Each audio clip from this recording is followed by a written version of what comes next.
तो welcome back to the class. हम लोग लास्ट क्लास में सिंपल फ्यूचर टेंस को ख़त्म कर चुके थे। एक बार रिवीजन कर लेते हैं केस में आने से पहले। तो सिंपल फ्यूचर टेंस का पहला पार्ट है, उसको हम लोग सिंपल फ्यूचर टेंस बोलते हैं या फिर फ्यूचर इनडेफिनिट टेंस बोलते हैं। इस टेंस का मतलब ये होता है एक ऐसा टेंस जो अभी तक नहीं हुआ है लेकिन भविष्य में होगा, ठीक है, और ना ही इसका कोई भी एविडेंस मिला है। जैसे फॉर एग्जाम्पल वह कल घर जाएगा, इसका मतलब क्या है कि अभी तक ये चीज़ हुआ नहीं है लेकिन फ्यूचर में होने का चांस है। मतलब इसका ये जो सेंटेंस है ये एग्जिस्ट ही नहीं करता है अभी, लेकिन फ्यूचर में ये एग्जिस्ट करेगा, तो उसको हम लोग सिंपल फ्यूचर टेंस बोलते हैं या future indefinite tense. Future tense को भी 4 भाग में बांटा गया है, ठीक है। सबसे पहले तो ये सिंपल फ्यूचर टेंस, फिर हम लोग इसके बाद पढ़ेंगे फ्यूचर कॉन्टिन्यूस टेंस, उसके बाद फ्यूचर परफेक्ट टेंस, उसके बाद फ्यूचर परफेक्ट कॉन्टिन्यूस टेंस। तो सबसे पहले सिंपल फ्यूचर टेंस का हम लोग आइडेंटिफिकेशन जान लेते हैं। ये क्रिया के साथ गा गे गी लगता है, ठीक है, और इसका मेकिंग रूल क्या है? Subject plus shell will plus V1। इसमें सबसे अच्छा बात क्या है कि आपको बेस फॉर्म लगाना है, आपको वर्ब में V1 लगाना है, तो V1 तो आपको सबको पता है, plus object plus other word and full stop. जैसे कि मैं कल पटना जाऊंगा, I will go to Patna tomorrow, ठीक है। तो यहाँ पे एक चीज ध्यान दीजिएगा, आई के साथ हम विल लगाए हैं जबकि आई के साथ शैल और वी के साथ शैल लगता है, लेकिन अब अभी जब जो एडवांस इंग्लिश हम लोग जो पढ़ रहे हैं उसमें शैल का जो यूज है वो अब धीरे धीरे घट गया है और विल सब में लगता है। तो आपको टेंशन लेने का जरूरत नहीं है, विल सब में लगाना है। आपको ध्यान क्या देना है? क्रिया के साथ आपका गा लगा रहना चाहिए, ठीक है। खाऊंगा, बैठूंगा, पढ़ूंगा, याद करूंगा, जाऊंगा। अब ये तो हो गया क्रिया के साथ जब गा लगा रहेगा तो हम लोग विल और शैल करके plus V1 plus other word करके बनाएंगे। लेकिन अगर मान लो गुण के साथ अगर लग गया तो फॉर एग्जाम्पल मैं खुश रहूंगा, तो इसमें क्या लिखिएगा? I will be happy. जब भी हम लोग गुण के साथ गागेगी लगा देते हैं तो उसमें हम लोग बी भी ऐड कर देते हैं, BE। देखिएगा यहाँ पे कहीं पे बी नहीं लगेगा लेकिन वहां बी लग जाएगा। जैसे कि तुम खुश रहोगे, यू विल बी हैप्पी। मैं दुखी रहूंगा, आई विल बी सैड, ठीक है। तो यहाँ पे जो भी गुण जो है ना, दुख, सुख, ठीक है, अमीर, गरीब, ये सब गुण है, क्वालिटीज है, इसको हम लोग एडजेक्टिव बोलते हैं, ठीक है। और नाउन अगर लगा रहे, नाउन के साथ भी बी लगेगा अगर गा लगा हुआ तो। जैसे फॉर एग्जाम्पल मैं डॉक्टर बनूंगा तो I will be a doctor, उसमें ये नहीं लगेगा कि आई विल डॉक्टर। क्रिया के साथ सिर्फ विल लगता है और विल के बाद V1 लगेगा, ठीक है। तो हम एक बार आप लोग को रिपीट करा दे रहे हैं, आप ही लोग बोलिएगा। जैसे फॉर एग्जाम्पल मैं खाना खाऊंगा, उसको क्या बोलेंगे? I will eat the food, ठीक है। मैं खाना नहीं खाऊंगा, क्या होगा? I won't eat the food, ठीक है। क्या मैं खाना खाऊंगा? Will I eat the food? Question mark. क्या मैं खाना नहीं खाऊंगा? Won't I eat the food? Question mark. मैं खाना क्यों खाऊंगा? Why will I eat the food? मैं खाना क्यों नहीं खाऊंगा? Why won't I eat the food, ठीक है। तो ये 6 फॉर्म है। हम एक बार और जब अभी रिवीजन करवाएंगे ना इस केस को बताने के बाद तो आपको बता देते हैं। तो ये 6 फॉर्म हम करवा चुके हैं ऑलरेडी। जो आप लोग का जिसका भी थोड़ा बहुत छूट गया है हम एक बार और रिवीजन करवा देंगे, उसका नहीं है। यहाँ तक तो समझ में आ गया कि ये क्या है? गा गे गी वाला पूरा केस है, फ्यूचर केस है जो अभी तक हुआ नहीं है बट फ्यूचर में होगा। अब हम लोग केस 2 पढ़ रहे हैं, केस 1 भी करवा चुके थे, हम एक बार रिवीजन करवा देंगे। केस 2 देखिए, अगर एक ही वाक्य के अंदर 2 अलग अलग कथन हो, ठीक है, और दोनों कथन सिंपल फ्यूचर टेंस में हो तो पहला वाक्य में सिंपल प्रेजेंट टेंस का उपयोग होगा और दूसरा वाक्य सिंपल फ्यूचर टेंस में होगा। जैसे फॉर एग्जाम्पल अभी तक तो हम एक वाक्य पढ़ रहे थे, मैं खाना खाऊंगा, मैं वहां जाऊंगा, एक वाक्य। अब सोचो एक वाक्य में 2 अलग अलग वाक्य हो गया, मतलब एक वाक्य है और 2 अलग अलग कथन है। फॉर एग्जाम्पल अगर आप मेहनत करोगे तो परीक्षा पास करोगे, 2 अलग अलग कथन हुआ, बीच में जोड़ा क्या? तो को हम लोग कॉमा दे देंगे। तो इस तरह के वाक्य में क्या होता है बाबू? पहला वाला जो वाक्य होता है ना उसको हम लोग सिंपल प्रेजेंट टेंस में बनाते हैं। रहोगे, यदि आप मेहनत करोगे, मैं नहीं, यही है केस। हाँ, दोनों में गे गे लगा रहेगा, ठीक है, इसमें भी गे है, इसमें भी गे है, चाहे गी या जो भी लगाना है।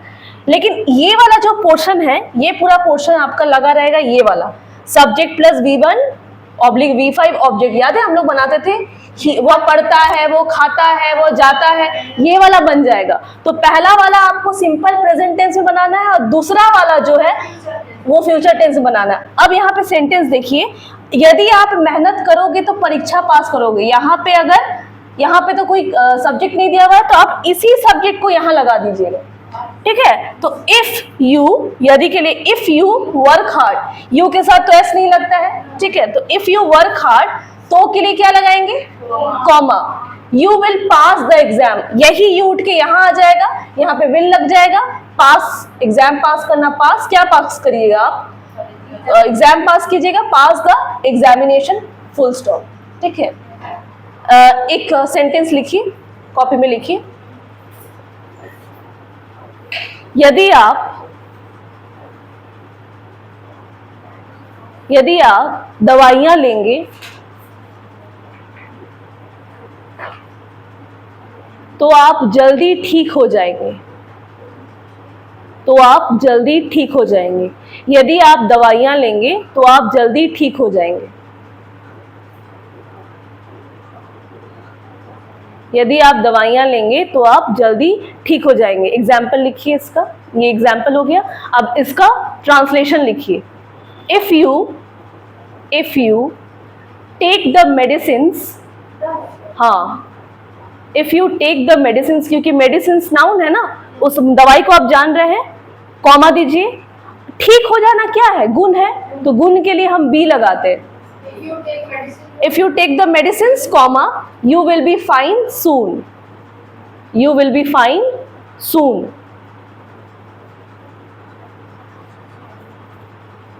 You will be, हाँ, FINE, fine, fine soon.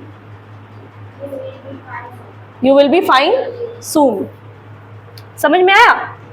लिखिए, यदि वह आएगा, यदि वह आएगा, यदि वह आएगा तो मैं उसकी मदद करूंगा। यदि वह आएगा तो मैं उसकी मदद करूंगा। यदि वह आएगा तो मैं उसकी मदद करूंगा। कैसे बनाइएगा, यदि वह आएगा, इफ ही कम्स, इफ मैं उसकी मदद, आई विल हेल्प हिम, मैं उसकी मदद करूंगा। इफ ही कम्स, यदि वह आएगा, कॉमा, मैं उसकी मदद करूंगा। If he comes, comma, I will help him. Next लिखिए, यदि आप, इफ ही कम्स, कॉमा, क्या सेंटेंस है, हाँ, if he comes, comma, I will help him, I will help him. यहाँ देख रहे हैं आई के साथ हम विल लगा दे रहे हैं, आई के साथ ऐसे शैल लगता है, वी के साथ शैल लगता है, लेकिन अभी आप सबके साथ विल और शैल लगा सकते हैं, कोई टेंशन नहीं है। नेक्स्ट सेंटेंस आप लिखिए, यदि आप पाठ याद नहीं करोगे, यदि आप पाठ याद नहीं करोगे, यदि आप पाठ याद नहीं करोगे, यदि आप पाठ याद नहीं करोगे, यदि आप पाठ याद नहीं करोगे तो शिक्षक आपको पीटेंगे, तो शिक्षक आपको पीटेंगे। यदि आप पाठ याद नहीं करोगे तो शिक्षक आपको पीटेंगे। तो यहाँ पे आपको क्या ध्यान देना है कि यदि आप पाठ याद नहीं करोगे, यहाँ देखिए नेगेटिव में आ गया है, तो जब हम प्रेजेंट टेंस में नेगेटिव बनाते हैं तो क्या लग जाता है, डोंट, डोंट या डजंट लग जाता है। तो यहाँ पे लिखिएगा if you don't, don't, DONT apostrophe T, if you don't, याद करने को क्या बोलते हैं, remember. If you don't remember the lesson, पाठ को क्या बोलते हैं, लेसन, SLESSON, लेसन, पाठ। If you don't remember the lesson comma शिक्षक आपको पीटेंगे, ठीक है। The teacher will beat you, the teacher will, हाँ,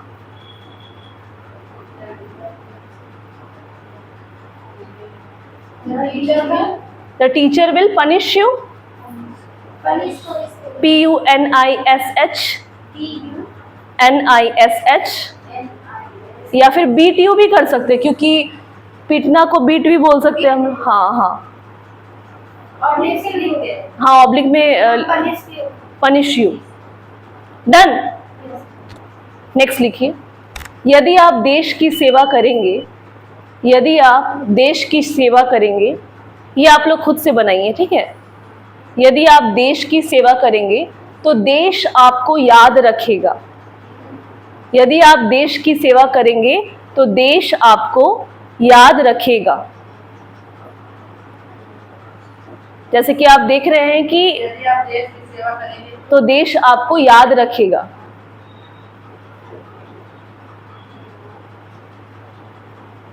सेवा को क्या बोलते हैं इंग्लिश में? सर्व। हाँ, पहला आप प्रेजेंट में बनाइए, सेकंड को आप फ्यूचर में बनाइए, कोशिश कीजिए, फिर हम सेकंड वाला बता रहे हैं। हो गया बाबू? देखो केस 3 है। केस 3 देखो, यदि किसी वाक्य में, फ्यूचर का ही, यदि किसी वाक्य में अवश्य रहेगा, ये वर्ड रहना चाहिए अवश्य, ठीक है, तो सहायक क्रिया में कर्ता के अनुसार अदला बदली हो जाएगा। अब ध्यान दो थोड़ा सा, आई और वी के साथ क्या लगता है? ऐसे शैल, और he, she, it, they, boys, you, boy, ये सब के साथ क्या लगता है? विल। लेकिन मान लो अगर सेंटेंस में तुम्हारा अवश्य लगा रहे तो इल्लो के साथ जो शैल लगता है ना वो विल हो जाएगा, और येलो के साथ जो विल लगता है वो शैल हो जाएगा, ठीक है। इसलिए बोले ये थोड़ा सा मजेदार रूल है। फॉर एग्जाम्पल, तुम्हें अवश्य सफलता मिलेगी। अब बताओ यू के साथ क्या लगता था? यू के साथ विल लगता था, क्योंकि यहाँ पे अवश्य लग गया, ये वर्ड रहना चाहिए, तो इसके साथ अवश्य अपने आप चेंज हो जाएगा जब ये शैल में चेंज हो जाएगा, तो you shall get the success. ये थोड़ा सा रेयर रूल है, बहुत कम इस्तेमाल में आता है, बट ये रूल है तो जानना तो जरूरी है। तो जैसे एक एग्जाम्पल दे रहे हैं,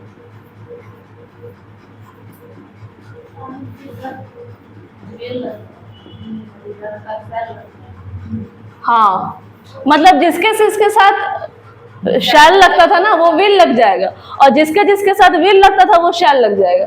यू के साथ तो कभी लगा नहीं है विल, कभी शैल लगा नहीं है, तो उसके साथ लग गया शैल, क्योंकि यहाँ पे ये वर्ड रहना चाहिए अवश्य। जैसे अवश्य क्या करता है ना सेंटेंस में, सहायक क्रिया इसी को बोलते हैं ना, ये विल और शैल को, इसको कर्ता के अनुसार चेंज कर देता है। कर्ता मतलब क्या है? सब्जेक्ट। तो सब्जेक्ट के अनुसार जिसमें जो लगेगा वो अदला बदली हो जाएगा, इंटरचेंज हो जाएगा। तो वे लोग अवश्य मैच जीतेंगे। आप लोग इसको बनाइए, तो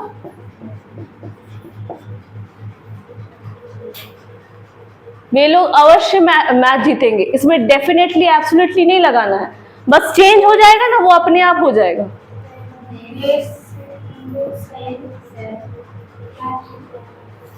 दे शैल, जितना को क्या बोलते हैं?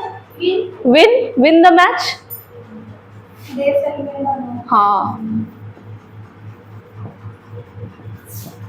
ऐसा भी एक रूल है, ठीक है। तुम्हें अवश्य सफलता मिलेगी, you shall get the success. वे लोग अवश्य मैच जीतेंगे, they shall win the match, ठीक है। तो ये आया, तो ये इसमें ये चेंज हो जाएगा, जो जिसके साथ लगता है उसके अनुसार वो चेंज हो जाएगा। ये केस समझ में आया? लास्ट केस आते हैं, case number 4। Case 4 last case.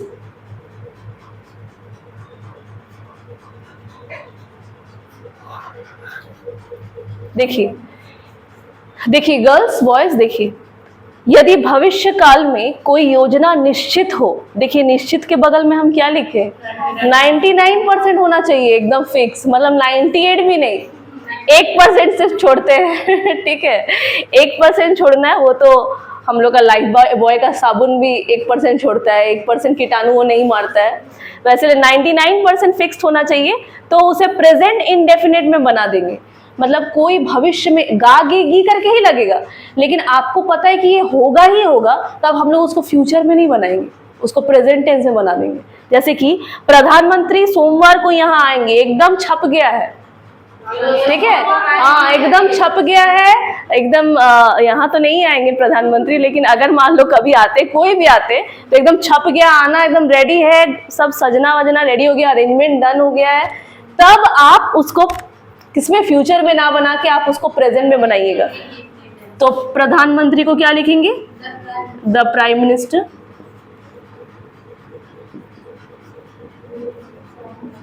Prime minister एक है, तो जब एक होता है तो उसको कम्स लगा देंगे। यहां आ रहे हैं हियर, कब? मंडे को। तो बाबू जो डेट दिया रहता है ना, जैसे कि सोमवार, मंगलवार, तो उसमें हम लोग ऑन लगाते हैं, ठीक है। तो the prime minister comes here on Monday. और मान लीजिए कि बाबू ट्यूसडे, मंडे, ठीक है, मतलब कि दिन के लिए ऑन लगाते हैं और महीने के लिए इन लगाते हैं। महीने के लिए इन, हाँ हाँ, जनवरी में, ठीक है। और सोमवार, हाँ बाबू, साल भी इन लगता है, हाँ, इन 1994, इन 1992, है ना। बस सोमवार, मंगलवार, बुधवार ये सब रहेगा तो ऑन लगाते हैं, ठीक है। ये जनवरी, फरवरी, मार्च, अप्रैल में इन लगाते हैं, ठीक है। हम लोग क्या बोलते हैं? आई बॉर्न इन, और उसके बाद जो भी डेट हमारा दिया रहता है वैसा, इसीलिए हमको लगा कि ये बता देते क्योंकि सोमवार वगैरह सारा चीज है। और मान लीजिए अब फिक्स्ड नहीं है, 99% नहीं है, 10% है कि हाँ शायद आएंगे, हाँ शायद वाला है कि when you are not fixed और जो सिचुएशन है वो सर्टेन नहीं है, तब आप हम उसमें क्या लगा दीजिएगा? उसमें विल लगा दीजिए, ठीक है। ये आपके ऊपर है, सिचुएशन के ऊपर है।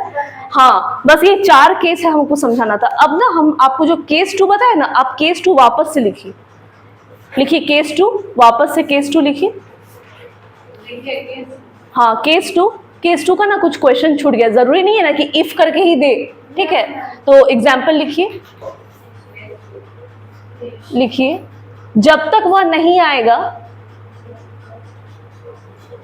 जब तक वह नहीं आएगा, जब तक वह नहीं आएगा, जब तक वह नहीं आएगा, कॉमा, मैं भी नहीं जाऊंगा, मैं भी नहीं जाऊंगा। जब तक वह नहीं आएगा तब तक नहीं, जब तक वह नहीं आएगा, कॉमा, मैं भी नहीं जाऊंगा। हम लोग बात में ऐसा बोलते हैं ना कि जब तक नहीं आएगा तब तक हम भी नहीं जाएंगे, तो ये तब तक कॉमा वाला हो गया, ठीक है। जब तक वह नहीं आएगा मैं भी नहीं जाऊंगा, तो ये जब तक को क्या बोलते हैं? अनटिल, अनटिल, अनटिल या फिर अनलेस लिख दे रहे हैं। जब तक टील भी बोलते हैं। हाँ बाबू, टिल तब तक हो गया, हाँ हाँ, अनटिल या फिर अनलेस, आपको जो अच्छा लग रहा है आप दोनों में से एक लिख लीजिए। लिखिए अनलेस ही कम्स, जो आपको ठीक लग रहा है। अनटिल या अनलेस को बोलते जब तक, जरूरी नहीं है ना कि इफ करके ही रहे, यदि मैं नहीं करूंगा, आपको ये भी मिल सकता है सेंटेंस। अनलेस या फिर until he comes, comma, unless he doesn't come, very good, unless he doesn't come, comma, I will also until he doesn't comes, comes नहीं होगा, come।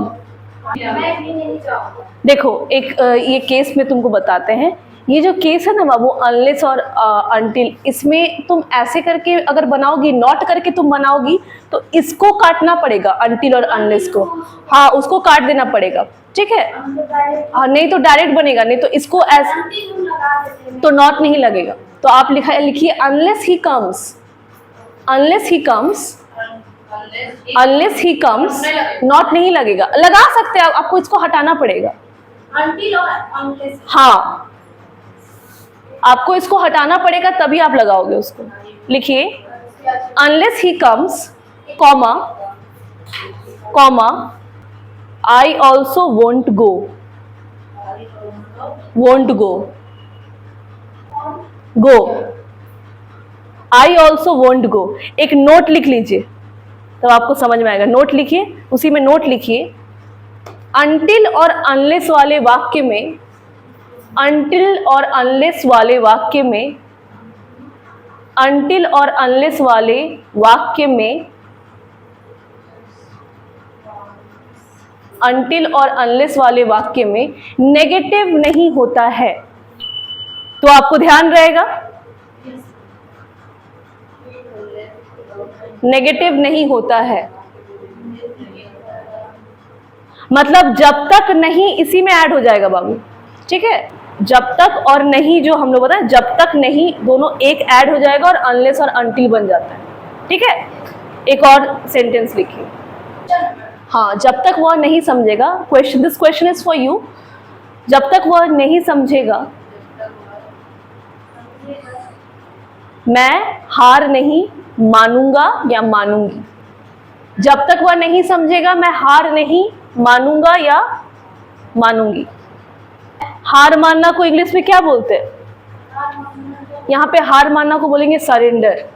हाँ, हार मान गए, ठीक है, सरेंडर कर दिए। केस 1 क्या होता है? 2 क्रिया रहता है उसमें। केस 1, वह यहां पढ़ने आएगा, वह यहां पढ़ने आएगा।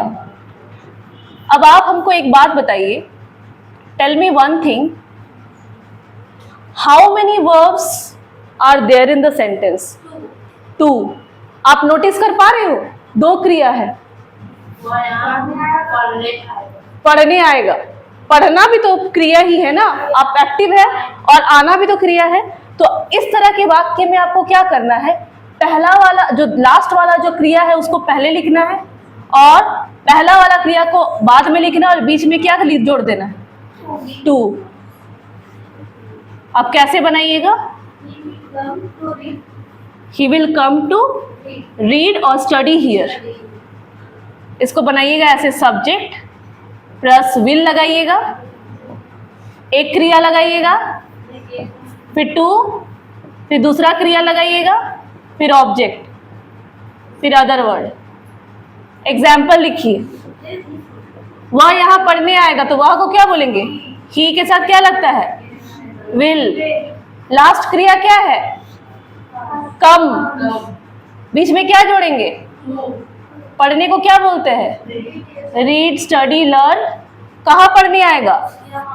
ये हो गया आपका अदर वर्ड। समझ में आया? समझ में आया? 2 क्रिया रहेगा उसको, ये पहले भी आप लोग बनाए हैं, अगर आपको याद रहेगा तो। वह मुझे पढ़ाने आएगा।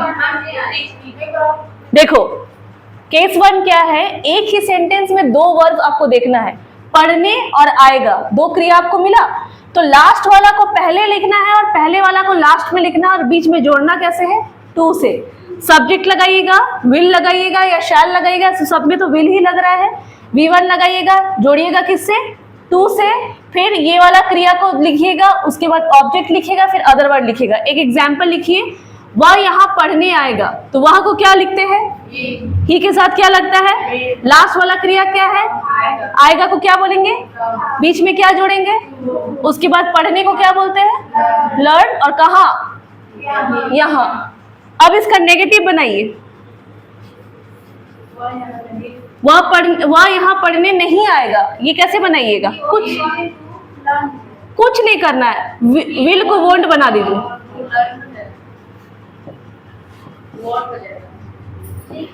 आप लोग लिख लीजिए, ठीक है। और स्पेशली जो लोग, those who are not present in that class, it's a must mention it in your copy. और हिंदी में लिखिएगा, ठीक है। बच्चे गड़बड़ाते क्यों? हमारा मातृभाषा ही है ना पहले बाबू, हम लोग उसी से तो समझते हैं। ये हमारा टारगेट लैंग्वेज है। हमारा एक्वायर्ड लैंग्वेज क्या है? जो हम अर्जन कर लिए हैं, जो सीख चुके हैं, वो हिंदी ही है। वह यहाँ पढ़ने आएगा, वह यहाँ पढ़ने नहीं आएगा। क्या वह यहाँ पढ़ने आएगा?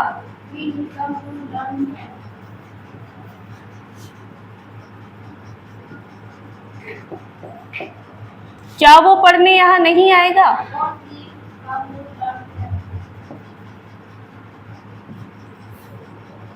Very good. वह यहाँ पढ़ने कैसे आएगा? How will he come to, कैसे कैसे आएगा? How will he come to learn here. यहाँ पे एक चीज ध्यान रखिएगा, यहाँ पे कॉन्ट्रैक्टेड ही लगाना है, नॉट करके आप नहीं बना सकते, सेंटेंस बहुत खराब बन जाएगा, इसलिए कॉन्ट्रैक्टेड में बनाना है। How will he come to learn here, खुद देखो ना अजीब बनेगा, ये नॉट करके बनाओगी तो अजीब लगेगा। वह यहाँ पढ़ने क्यों नहीं आएगा? Why won't he come to,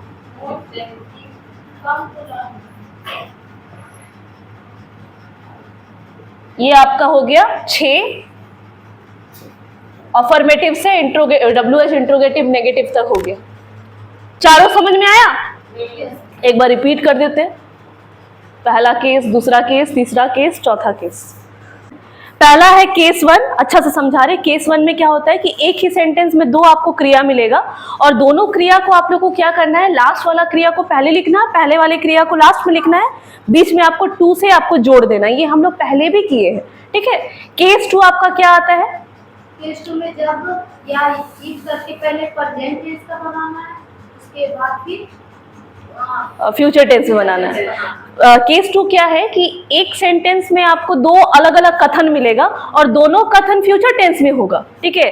अगर तुम मेहनत करोगे तो एग्जाम पास करोगे, गे करके है।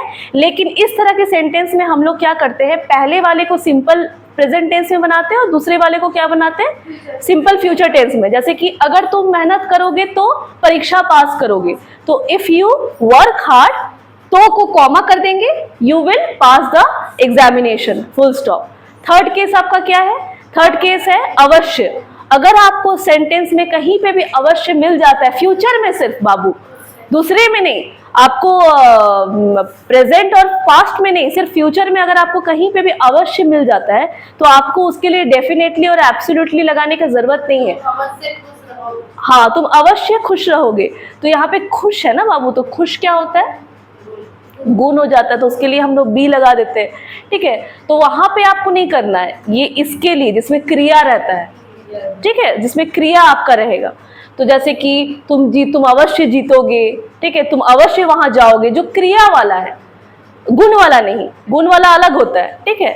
तो जो हाँ, तुम अवश्य आओगे, तो जहां पे अवश्य रहता है वहां पे हम लोग को क्या करना है, हम लोग देखेंगे कर्ता को, सब्जेक्ट को, और सब्जेक्ट के साथ उसका सहायक क्रिया को देखेंगे, विल और शैल को। और जिसके साथ विल लगता था उसमें शैल लगा देंगे, और जिसके साथ शैल लगता था उसके साथ विल लगा देंगे। ऐसे तो आई और वी के छोड़ के सबके साथ विल लगता है आपका, तो सबको आपको शैल में कन्वर्ट कर देना है, ठीक है। जैसे कि सोमवार को सरकार अवश्य कोई हल निकालेगी, ठीक है। तो यहाँ पे सोमवार को मतलब फिक्स्ड है, 99% फिक्स है कि सोमवार को कुछ हल निकलेगा ही। तो आपको गवर्नमेंट है तो गवर्नमेंट के साथ भी हम लोग विल ही लगाते, तो सोमवार को तो हम लोग कहेंगे the government shell find the solution on Monday, जब 99% फिक्स रहे, ठीक है। और लास्ट आपका क्या है, हाँ, फिक्स वाला इसमें हम जोड़ दिए, ठीक है। और फिक्स वाला ये लास्ट में जो हम इसमें जोड़ ही दिए। अवश्य वाला तो आप समझ ही गए कि क्या करना है आपको। और मान लो कि कोई केस 4 में यदि भविष्य काल में कोई योजना निश्चित हो, एकदम 99% फिक्स्ड हो, तो उसे प्रेजेंट इंडेफिनिट टेंस में बना देंगे। एग्जाम्पल, प्रधानमंत्री सोमवार को यहाँ आएंगे, तो सब्जेक्ट V1, V5, ऑब्जेक्ट और अदर वर्ड। मतलब कि जब भी आपको स्टेटमेंट में लग रहा है कोई चीज 99% फिक्स्ड है, तो आपको उसके साथ क्या लगाना है, सिंपल प्रेजेंट टेंस लगा देना है, ठीक है। सिंपल प्रेजेंट टेंस कैसे बनाते हैं, ही, शी और इट के साथ आपको जो भी वर्ब के साथ एस लग जाएगा, बाकी आई, यू और जो भी प्लूरल आपका जो करता है, जो आपका सब्जेक्ट है, उसके साथ हम लोग V1 लगाएंगे, बेस फॉर्म लगाएंगे। जैसे वो जाता है तो ही गोज, वे लोग जाते हैं तो दे गो, ठीक है। गवर्नमेंट आती है द गवर्नमेंट कम्स, ठीक है, क्योंकि गवर्नमेंट भी सिंगुलर बॉडी है, ठीक है। सिंगुलर के साथ एस लगेगा और प्लूरल के साथ नॉर्मल जो हम लोग बेस फॉर्म बनाते हैं, और ही, शी, इट के साथ एस लगता है। तो यहाँ पे प्रधानमंत्री सोमवार को यहाँ आएंगे, दिस वन इज फिक्स्ड कि वो आएंगे ही आएंगे, तो आपको क्या करना है, द प्राइम मिनिस्टर के साथ लगा देना है। विल कम नहीं लगेगा यहाँ पे, comes here on Monday. Will भी लगा सकते हैं, कोई ऐसा टेंशन वाला बात नहीं, लेकिन उसको कब लगाइएगा, जब आप फिक्स नहीं है, जब आप सुन रहे कहीं से र्यूमर है कि लग रहा है कि प्रधानमंत्री सोमवार को आएंगे, यू आर नॉट फिक्स्ड, आप जो भी सुन रहे हैं दैट इज नॉट कि आपको कहीं पे प्रिंटेड मटेरियल नहीं मिला है कि हाँ एकदम सोमवार को आएंगे ही आएंगे, या आप कहीं से पता लगाए हो, सुने हो, सुना सुनाई बात जो है जो आप सुनते हो उस पे नहीं, जो फिक्स्ड है, जो आप अगर देख रहे हो न्यूज़पेपर में आया है, टीवी में आ रहा है कि हाँ कुछ होने वाला है, तब आप उस केस में आप सिंपल ये लगा दोगे। तो चारों क्लियर है केस, कहीं पे भी किसी को भी प्रॉब्लम अभी भी देख लो।